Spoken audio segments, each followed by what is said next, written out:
Agora faz 9 graus, mas logo o sol vai aparecer bem forte, vai estar a máxima hoje chega aos 22 graus.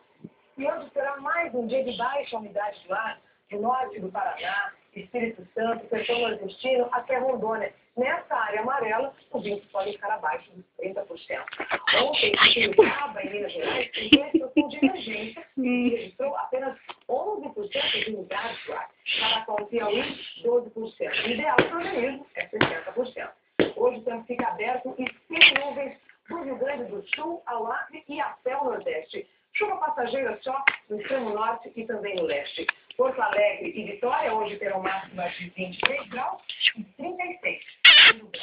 Agora nós vamos ver imagens do Rio de Janeiro, um sol lindo. Agora já tem uma temperatura média, mas hoje vai fazer 24 graus. E o aeroporto do Dumont opera com instrumentos por causa da visibilidade. Renan, temperaturas baixas ainda dos padrões cariocas da terra aplicada.